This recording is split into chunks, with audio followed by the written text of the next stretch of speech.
Are you thinking about starting a career in underwriting? Or maybe you're already working in insurance and fancy a change? I'm Stephanie Brown and I'm a recruiter currently based in Bermuda. And today I'm going to share my screen with an experienced underwriter, Stephanie Lewis Pullen, and she's going to tell us all about what underwriting is as a profession. Hi, Steph. Thanks so much for joining me today. Hi, Steph. Thanks for having me. This is a great series. Happy to be a part of it. You're so welcome. Now, I know this is actually a Monday morning. It's a really busy week for you. So we're going to get straight to it, Steph. If you can explain for the listeners what exactly is underwriting as a function? Big question, but effectively, we are the frontline person forward facing for an insurance company, whether in reinsurance or insurance. There's two avenues. I'm on the insurance side, which is direct. So we meet directly with clients, whereas reinsurers insure the insurance companies, if that makes sense. And what we do on a day to day basis is evaluate a company's risk. And whether that be products, services, property, depending on what line you're on. And you evaluate that and decide if you want to take the risk on, and then what price you want to charge for the terms on that contract, which you can tailor to the client. But that's effectively what we do. What you do, yeah. Okay, so can you talk to us a little bit about the line of business that you underwrite for, Steph? Sure. I'm in something called excess liability, which is a little bit of a different concept for some. So people are used to that property. So something like your own house insurance, car insurance, that kind of thing. If it impacts your property, they pay.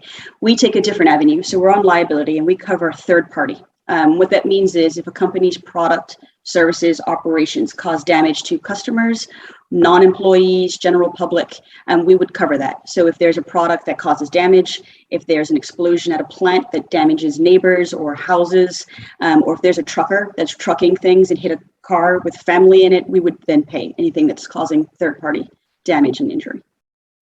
Did you specifically want to get into this line of business, Steph, or how did it come about?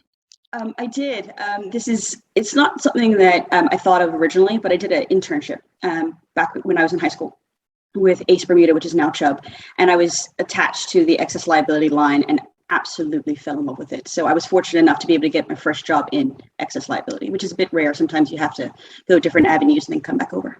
Wow, it actually sounds really quite complicated because, you're not just looking at someone and saying, okay, if you crash a car, it's your fault and what have you. You got to think of like, and that's what I guess insurance is all about, isn't it? Preempting the, things that you don't see coming as such. So yeah, it sounds really complex. And do you have an actuarial background, Steph? I don't. I think it would be helpful, but it's certainly not required. But we have a really good actuarial department that helps us in assessing kind of the pricing side of it.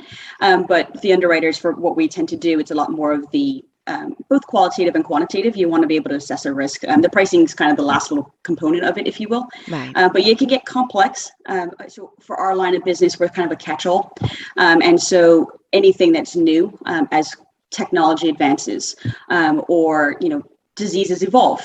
We have new exclusions. So if you would have told me that I was underwriting for COVID-19 or communicable disease 2 years ago, I would have said no way. But it's constantly changing, which is what I love about our line. So, I was just about to say, I think it's definitely challenging as such, in terms of trying to preempt the inevitable and stuff. So what do you think would be a good skill for someone to, or a skill set for someone to have to do well in this role? Because we talked about actuarial and data and things, but what is it for specifically for what you do, Steph, that you think is going to be a key skill? Number one, curiosity. We face clients, and so we talk to clients, and you've got to be able to read a submission that could be 100 pages, it could be 300 pages that a client provides, and not everything that you're looking for, you're worried about, is going to be in there. So you've got to ask the right questions. What is it that's concerning? You've got to pay attention to the news. What's happening? What trends are we seeing? There's a lot of insurtech companies coming up that are trying to help find what's the next big thing, the next asbestos, the next opioid. And that's what we're trying to guard ourselves against. So yeah, it's constantly changing. And so curiosity is number one, and obviously analytical. I mean, you want to be able to assess a risk. I think the big picture and not being so focused and narrowed in on one thing helps. You want to be able to see it from different avenues because you're talking about products or services and operations. And these companies are from insurance companies to chemical companies to banks to manufacturers. We're talking Fortune 500, Fortune 1000 with very complex risks. So you can't just focus on one thing. They've got a lot to offer worldwide. So you've got to underwrite all of it. Wow, yeah. Sounds a lot of information to to take on board then. It can be. So how did you get into this then, Steph? Because you and I have known each other since 2013 now, and you kind of the career sort of started. But how did you get into it? It took a while, I will say.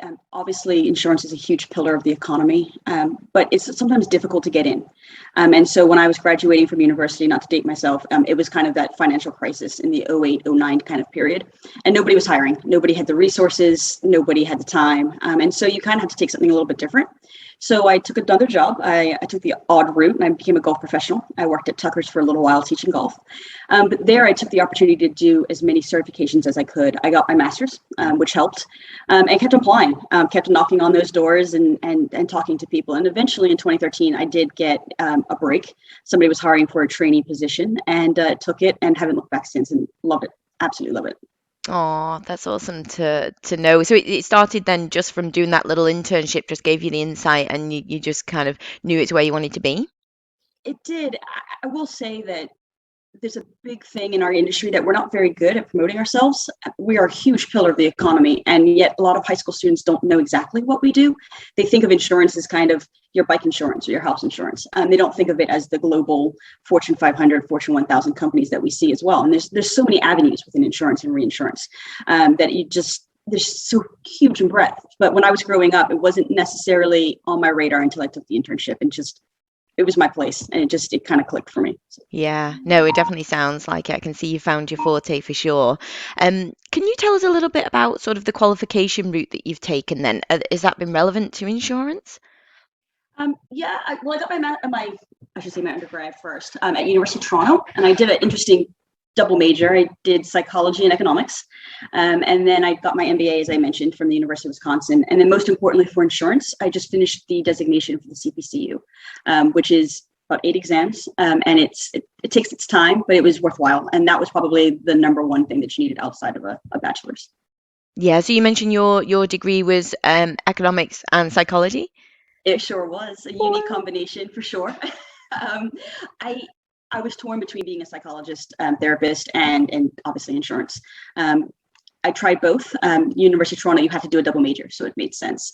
But it's a really good combination. Obviously, insurance is a people person. You're on the front lines and you're meeting directly with clients, and so you kind of need to have those personal skills and be able to read a room and read clients and try to ask the right questions without pushing too much, and upsetting them, if you will. And then obviously the economics covers the business side of it, which does help. So it's a double major that I would highly recommend if you're interested in business. Yeah. Completely. I don't think I've spoken to anyone really that's I see a lot of the bachelor's degrees with the risk and insurance management as such, quite specific, but that's great. Obviously, you've got the people skills and the economics, the business as well. So that's awesome to hear. So I guess over your career, Steph, you've met some pretty interesting people. That's to say the least. The beauty is everybody wants to come to Bermuda to do meetings, and so why not, right? So we meet from treasurers to CEOs of companies that everybody would hear of. I mean, our clients are household names, and so you get to meet people who have interesting backgrounds. For example, one of our clients, their son was just raced in the Olympics and won gold. So we'll look forward to hearing those stories. But you hear people from all sorts of backgrounds and people who work at, movie production companies and, coffee shops that you would know around the world. So you get to meet these really interesting people. And then often what happens with our businesses, they'll invite us to come and see their facilities, which is huge. You get to go behind the scenes, behind the curtains, and kind of see what makes these companies run, and things that you don't even think about when you pick up a product. And you just look at it differently when you underwrite, for sure, and see what Yeah. goes on behind the scenes. Oh, so have you got much travel kind of coming up in the over the next sort of year or so? It's been weird since COVID. So pre-pandemic, there's a lot of conferences that we can go to, usually 2 or 3 a year. And then obviously clients will invite us. So, but often they'll come to us. But for the coming up, I don't have anything scheduled yet. A lot of the conferences are still kind of not sure what they're going to do. But we do have clients coming down now for a change, Yeah. which is interesting. But I expect when it comes back up, all the conferences will be full force and there'll be a lot of face-to-face meetings. A lot of clients miss that. And Yeah. we kind of miss seeing them too, right? This is a people business at the end of the day. So Yeah, no, definitely, definitely. Oh, well, it's been awesome, obviously, to chat with you today and get some insight into underwriting. But is there anything else that you'd like to share with the listeners, Steph, in terms of this as a career? It's awesome. It's a passion, but for in general, if it's not underwriting, just find your passion, find what you enjoy doing, and don't let the first no get you down. Keep knocking. Perseverance is key, and the world's your oyster. It really is. Oh, that's fantastic, Steph. Well, again, thank you so much for your time. It's been awesome to chat with you today. Awesome. Thanks for having me. You're welcome. So, if you've enjoyed listening to Steph talk about underwriting, then please do go ahead and share within your networks, and hopefully, together, we'll help raise the awareness of the Bermuda employment opportunities. Thank you.